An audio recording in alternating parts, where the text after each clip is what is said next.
बुद्धं नमामि धम्मं नमामि संघं नमामि।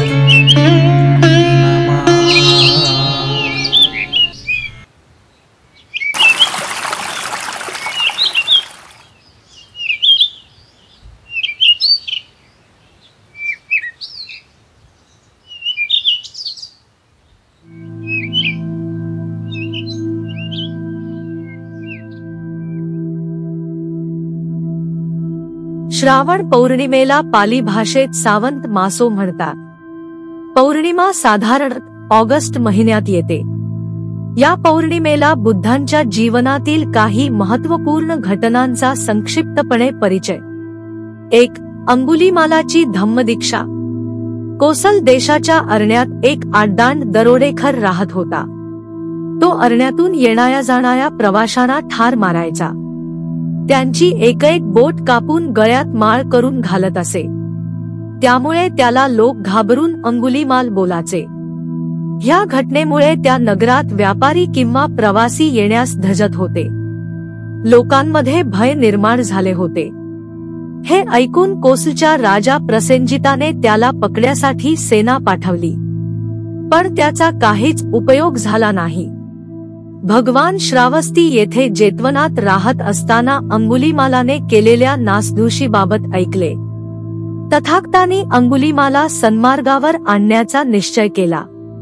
एके दिवशी ते अंगुलीमालाला शोधात कोसल देशाच्या घनघोर अरण्याच्या दिशेने जात असताना लोकांनी त्यांना पाहिले आणि त्या घनदाट अरण्यात जाण्याची विनंती केली।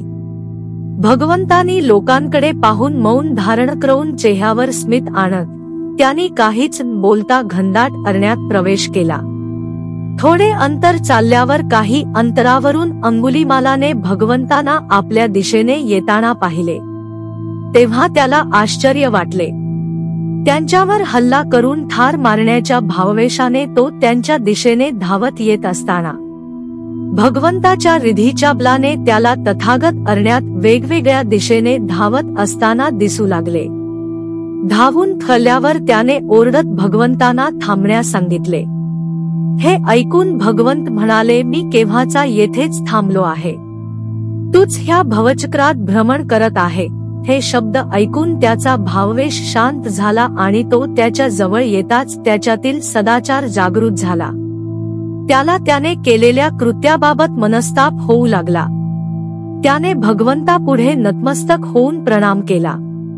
भगवंतांनी त्याला दुःख मुक्तीचा आर्य अष्टांगिक मार्गाचा उपदेश केला।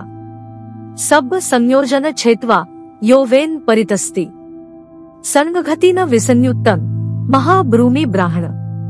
अर्थ, जो सर्व बंधने तोडून भय सोडून देतो, जो तृष्णा आणि बंधनांच्या पार गेला आहे आणि ज्याला जगात आसक्ती उरलेली नाही, त्याला मी ब्राह्मण म्हणतो। उपदेश ऐकून त्याच्यातील ब्रह्मचार्य जागृत झाले। गळ्यातील बोटांची माळ काढून दूर भिरकावून दिली आणि भगवंताचे पाय धरून संघप्रवेशाची इच्छा व्यक्त केली। सकल मानवाचे मार्गदाता भगवंतांनी सम्यक स्मित करून होकार दिला। ज्या दिवशी अंगुलीमालाला धम्मदीक्षा दिली तो दिवस श्रावण पौर्णिमेचा होता। ज्या अंगुलीमालाला राजा प्रसेनजित आपल्या सेनेद्वारे पराजित करू शकला नाही, अशा दृष्ट अंगुलीमालाला भगवान बुद्धांनी आपल्या करुणेने महान भिक्षू बनवले। ही ऐतिहासिक स्वरूपाची घटना आहे। 2. अनाथपिंडकाचे सूतपठण। सुदत्त हा कोसल देशाची राजधानी श्रावस्ती येथील एक रहिवासी व व्यापारी आणि या देशातील राजा प्रसेनजित याचा तो कोषाध्यक्षही होता। सुदत्त याने श्रावस्तीमध्ये गरिबांसाठी भल्या मोठ्या दानशाळा बांधल्या होत्या। त्यात दररोज तिन्ही पहारी गोरगरिबांना अन्नदान होत असे, म्हणून त्याला लोक अनाथाचा अन्नदाता अनाथपिंडक म्हणून संबोधित असे। एकदा अनाथपिंडक राजगृह येथे गेला असता त्याच्या बहिणीच्या घरी तो तिची विचारपूस करण्यासाठी आणि कामानिमित्त तो तेथे राहण्यासाठी उतरला।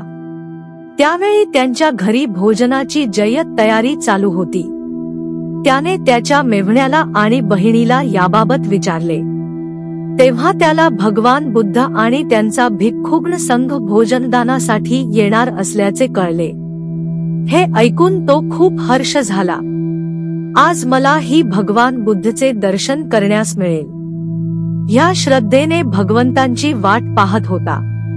तथागत आणि त्यांचा संघ आल्यावर त्याने आपल्या बहिणी आणि मेव्हण्याच्या परिवारासोबत त्यांचे स्वागत समारंभ केले. भगवान बुद्ध आसनस्थ झाल्यावर अनाथपिंडकाने धम्म जाणून घेण्याविषयी इच्छा व्यक्त केली.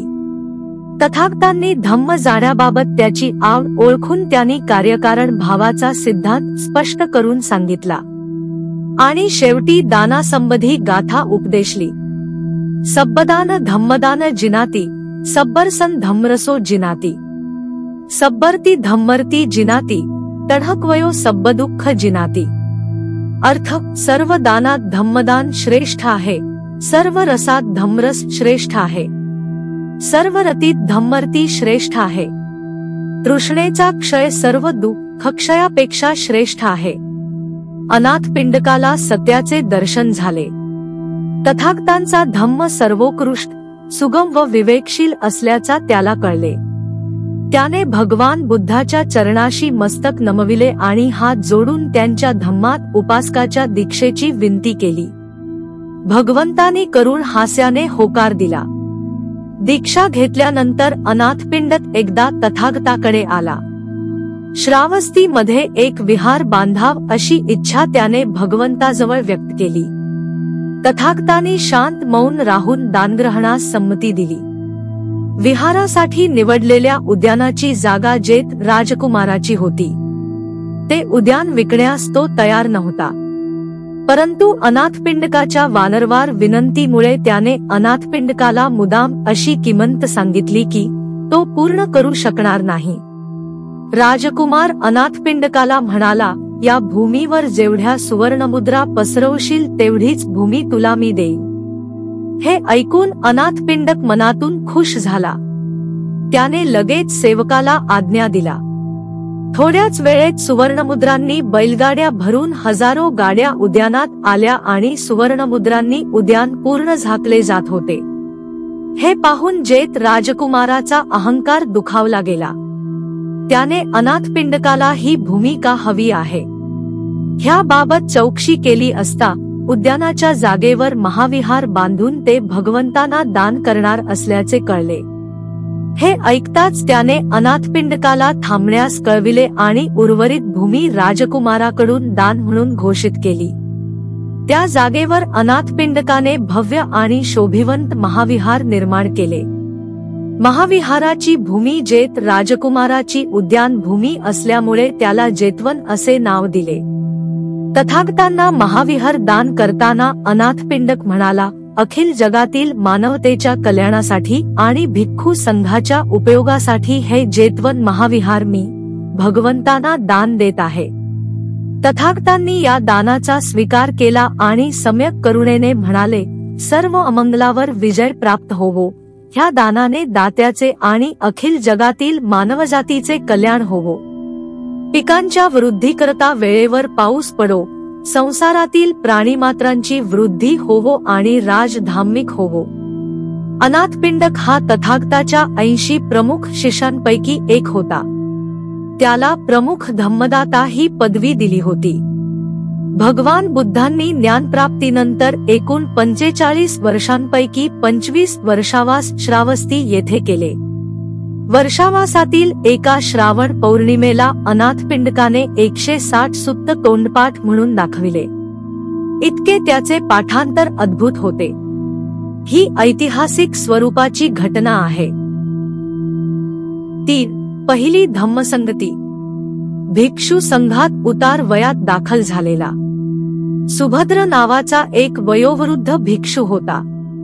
भगवान बुद्धांचे महापरिनिब्बाण झाल्यानंतर तो संघात अभद्र बोलू लागला की, अरे पुरे, आता विलाप पुरे, आता शोक कशाला करता? आपण श्रमण गौतमाच्या जाचातून मुक्त झालो. हे तुम्हास शोभत नाही, हे शोभत नाही. तो सारखे हे करू नका, ते करू नका.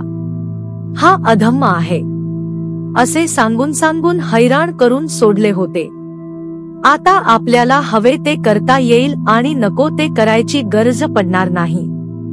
तो निर्वाण पावला हे बरे नाही का झाले?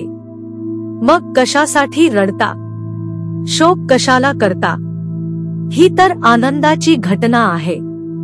महास्थवीर महाकाश्यप यांनी सुभद्राचे हे अभद्र शब्द ऐकताच ते सतर्क झाले.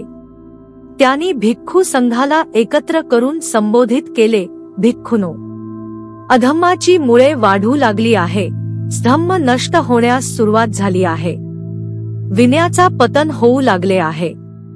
आपण धम्म आणि विनय यांचे संगायन करूया. महास्थवीर महाकाश्यपाच्या अध्यक्षतेखाली भिक्खू संघाने सर्वानुमते पहिली संगती आयोजित करण्याचा निर्णय केला. ही संगती राजगृहाच्या वैभार पर्वतावर सप्तवर्णी गुहेत संपन्न झाली. या संगतीत धम्म, सुत्त आणि विनय यांचे सांगायन झाले. महास्थवीर आनंद हे तथागतांच्या जवळचे आणि त्यांचे काळजीवाहक होते. त्यामुळे परिचारिका करताना भगवंतांनी जे जे उपदेश दिले होते ते सर्व महास्थवीर आनंद यांना मुखोद्गत होते. त्यामुळे सुत्तपिटकाकरिता महास्थवीर आनंद यांना प्रमुख नेमण्यात आले आणि विन्यपिटकाकरिता उपाली महास्थवीर यांना प्रमुख नेमण्यात आले. या संगतीमध्ये सुत्तपिटकातील 5ही निकायांचा आणि विन्यपिटकातील महावग्ग व चूलवग्ग यासारख्या मौलिक ग्रंथाचे मौखिक संपादन केले. ही संगती करणे आवश्यक होते, कारण त्या काळी लिपीचा शोध लागलेला नव्हता. त्यामुळे सर्व बुद्धवचने भगवान बुद्धाच्या शिष्यांनी कंठस्थ केली होती. त्यात थोडा फार बदल होण्याची भीती होती. बुद्धवचनाचे व सुत्ताचे शुद्धत्व राखण्यासाठी व त्याचे सुयोग्य संकलन करण्याच्या दृष्टीने धम्मसंगतीचे आयोजन करणे महत्वाचे होते. प्रथम संगतीमध्ये 500 अर्हत भिक्खू उपस्थित होते, म्हणून या संगतीला पंचशतिका असे म्हणतात. या संगतीत भगवान बुद्धांनी उपदेशिलेल्या सर्व धम्म नियमांचे व विनयाचे संगायन केले. धम्म आणि संघ चिरस्थायी ठेवण्यासाठी या सभेत नियम तयार करण्यात आले. या धम्मसंगतीचे कार्य मागधी बोली भाषेत झाले. ही धम्मसंगती श्रावण पौर्णिमा इस 483 मध्ये सुरू झाली आणि पुढे 7 महिने चालली.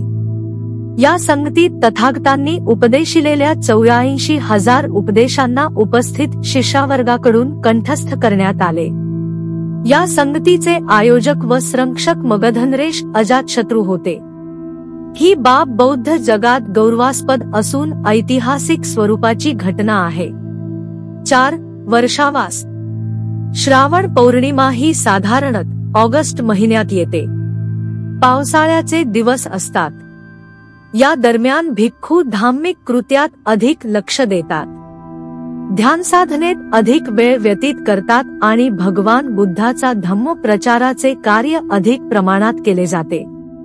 वर्षावासाच्या नियमांची पार्श्वभूमी अशी की इसिपतन येथे 5 परिवाजरकांना बुद्धांनी बुद्धत्व प्राप्ती नंतर प्रथम धम्मोपदेश केला. त्यानंतर पावसाळ्याची सुरुवात झाली. वर्षाकाळातील शांत वातावरणात केल्या जाणाऱ्या साधनेचे महत्त्व ओळखून पूर्व परंपरेप्रमाणे भगवंताने देखील पावसाळ्यात भिक्षूंना भ्रमण करण्यास स्थगित केले आणि एके ठिकाणी निवास करण्याची आज्ञा दिली. जुन्या काळी भिक्खू वर्षावासाचे किती काटेकोरपणे पालन करायचे याची माहिती वर्षोपनायिका स्कंधक या विन्यपिटकातील प्रकरणात मिळते. श्रावण पौर्णिमा ही वर्षाकाळात येत असल्यामुळे वर्षावासाचे महत्त्व या काळात भिक्खूंसाठी अधिक असते. हा काळ भिक्खूंच्या चिंतन व मननाचा काळ होय. भवतु सब मंगल. साधु साधु साधु साधु साधु.